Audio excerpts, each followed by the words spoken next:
দেশের উন্নয়ন ও রাজনৈতিক স্থিতিশীলতার জন্য সুষ্ঠু ও গ্রহণযোগ্য জাতীয় নির্বাচন ছাড়া অন্য কোনো উপায় নেই বলে মন্তব্য করেছেন বিএনপির ভাইস চেয়ারম্যান আব্দুল আওয়াল মিন্টু। আব্দুল আওয়াল মিন্টু বলেন, বিএনপি গত 18 বছর দেশে অবাধ, সুষ্ঠু ও গ্রহণযোগ্য নির্বাচনের মাধ্যমে একটি গণতান্ত্রিক সরকার প্রতিষ্ঠার লড়াইয়ে মাঠে ছিল। গত বুধবার রাতে ফেনীর সোনাগাজীতে দুর্গাপূজা উপলক্ষে বিভিন্ন পূজামণ্ডপ পরিদর্শনের সময় সাংবাদিকদের প্রশ্নের জবাবে তিনি এসব কথা বলেন। গ্লোবাল সুমুদ ফ্লোটিলার ওপর ইসরায়েলি হামলার প্রতিবাদে এবং ফিলিস্তিনে মানবিক সহায়তা মিশনের প্রতি সংহতি জানাতে রাজধানীতে প্রোটেস্ট অ্যান্ড সলিডারিটির র্যালি আয়োজন করেছে ইসলামী ছাত্র শিবির। বৃহস্পতিবার 2 অক্টোবর বিকেল 5টায় ঢাকা মহানগর শাখার উদ্যোগে সায়েন্স ল্যাব থেকে শুরু হয়ে র্যালিটি শাহবাগ মোড় পর্যন্ত বিভিন্ন সড়ক প্রদক্ষিণ করে। পরে শাহবাগ মোড়ে সংক্ষিপ্ত সমাবেশের মধ্য দিয়ে কর্মসূচি শেষ হয়।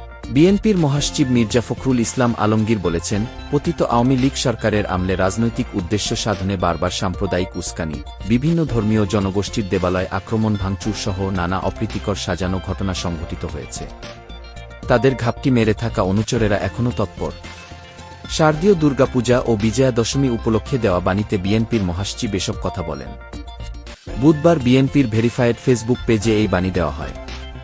হামাসের রাজনৈতিক ব্যুরোর সদস্য মোহাম্মদ নাজ্জাল আল জাজিরা আরবিকে জানিয়েছেন, ফিলিস্তিনি এই সংগঠন শিগগিরই যুক্তরাষ্ট্রের প্রস্তাবের বিষয়ে তাদের অবস্থান ঘোষণা করবে। নাজ্জাল বলেন, ফিলিস্তিনি প্রতিরোধের প্রতিনিধিত্বকারী হিসেবে হামাসের অধিকার রয়েছে তাদের মতামত প্রকাশ করার, যেভাবে তা ফিলিস্তিনি জনগণের স্বার্থ রক্ষা করে।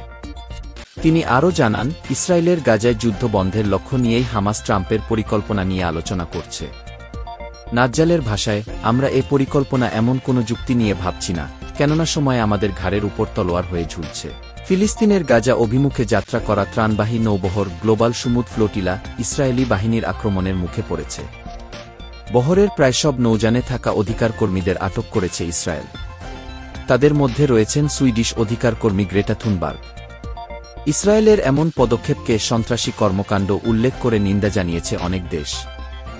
বিভিন্ন দেশে বিক্ষোভও হয়েছে। বাংলাদেশ সময় গতকাল বৃহস্পতিবার রাত 11:30টায় গ্লোবাল সুমুদ ফ্লোটিলার ওয়েবসাইটের তথ্য অনুযায়ী 42টি নৌযানের মধ্যে মাত্র একটি তখন পর্যন্ত ইসরায়েলি বাধা এড়িয়ে গাজা অভিমুখে এগিয়ে যাচ্ছিল। অন্য নৌযানগুলোয় থাকা অন্তত 443 জন অধিকার কর্মীকে আটক করেছে ইসরায়েলি বাহিনী। একটি বাদে ফ্লোটিলার সব নৌযান থামিয়ে দেওয়া হয়েছে বলে দাবি করেছে ইসরায়েলও। নৌযানগুলোতে গাজাবাসীর জন্য উল্লেখযোগ্য পরিমাণ খাদ্য, চিকিৎসা সামগ্রী, তাঁবু ও অন্যান্য প্রয়োজনীয় সরঞ্জাম ছিল। গাজা যুদ্ধের অবসান এবং বিধ্বস্ত ওই অঞ্চল পুনর্গঠনে মার্কিন প্রেসিডেন্ট ডোনাল্ড ট্রাম্প একটি প্রস্তাব দিয়েছেন, যার বেশিরভাগ পরিকল্পনা এসেছে তার পক্ষ থেকেই। সমর্থন জানিয়ে এই পরিকল্পনায় কিছুটা গতি এনে দিয়েছে জর্ডান, মিশর, কাতার, সৌদি আরব, সংযুক্ত আরব আমিরাত, পাকিস্তান, ইন্দোনেশিয়া এবং তুরস্কের মতো শীর্ষস্থানীয় আরব ও মুসলিম প্রধান দেশ। গতকাল বিবিসি বাংলায় এক সংক্রান্ত একটি বিশ্লেষণ প্রকাশিত হয়।